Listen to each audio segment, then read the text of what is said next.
పవన్ కళ్యాణ్ గారు ఈరోజు విజయ్ బర్త్డే అయితే విషెస్ చెప్పారు. ఆ విషెస్లో మనం విమర్శించాల్సిన అవసరం అనేది లేదు, కానీ పవన్ కళ్యాణ్ గారు చేసిన పని మాత్రం ఆశ్చర్యం కలిగిస్తూ ఉంటుంది. గతంలో ఆయన చేసినటువంటి ట్వీట్లకి ఈరోజు విజయ్ గారికి బర్త్డే విషెస్ చెప్పడం రెండింటిని పోల్చి చూస్తే ఇంత ఈర్ష్యా ద్వేషం ఏంటండి పవన్ కళ్యాణ్ గారు అనిపిస్తూ ఉంటుంది.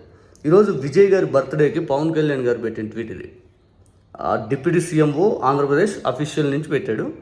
Heart felt birthday wishes to mister actor Vijay. I wish him good health, happiness, continue success in all his endeavours and that his service to the people continues అని చెప్పి పవన్ కళ్యాణ్ అని చెప్పి పెట్టాడు. ఇక్కడ విజయ్ తమిళనాడు చీఫ్ మినిస్టర్ కదండి. తమిళనాడు చీఫ్ మినిస్టర్ అని విజయ్ గారిని ఎందుకు సంబోధించలేదు?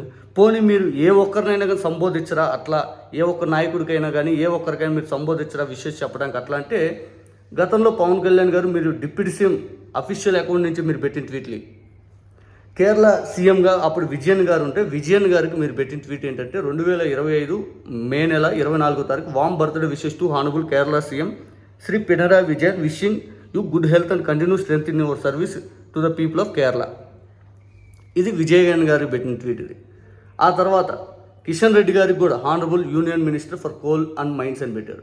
వెంకయ్య నాయుడు గారికి ఆయన ఎప్పుడు వైస్ ప్రెసిడెంట్ ఆఫ్ ఇండియా చేసి కూడా చాలా రోజులు అయింది. ఆయన former vice president of India Padma Vibhushan Shri ప్రేమతోటి.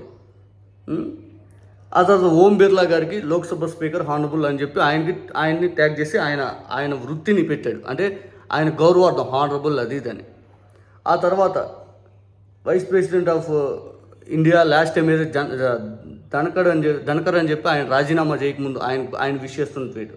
ఈరోజు విజయ్ గారికి మాత్రం హానరబుల్ లేదు, చీఫ్ మినిస్టర్ లేదు. మీకంటే పెద్ద పదవే కదండి అది. మీరు ఎందుకు గౌరవార్థం విజయ్ని అంత గౌరవించలేకపోతున్నారు విజయ్ గారిని?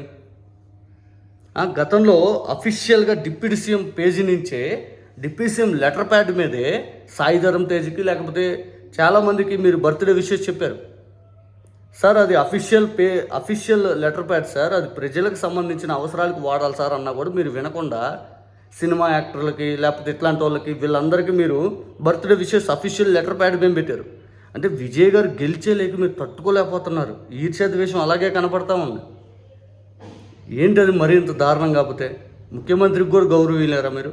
మళ్ళీ విజయ్ గారు మీరు గెలిచినప్పుడు చాలా ప్రేమతోటి మీరు మంచి ఎలక్షన్ బాగా గెలిచారని చెప్పి ఆయన మీకు ప్రేమతో ఆయన పెట్టే ట్వీట్ నాడు ఏది 2024 జూన్ 4వ తారీఖున.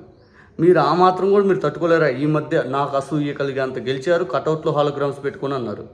ఈరోజు ఆ పరిస్థితి మీకు ఎందుకు లేదంటే మీరు టీడీపీ కోసం పనిచేస్తున్నారు కాబట్టి, జనాలకు అర్థమైంది కాబట్టి మీకు వన్ సైడ్ ఎలక్షన్ అనేది మీకు ఎప్పటికీ జరగదు.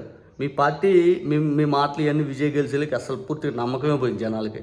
మీరు చేసే రాజకీయాలు వైఎస్ఆర్ కాంగ్రెస్ పార్టీని జగన్ గారిని తిట్టడం కోసం పార్టీ పెట్టారు. చంద్రబాబు నాయుడు గారిని భుజాన వేసుకోవడం కోసమే మీరు పనిచేస్తూ ఉన్నారు.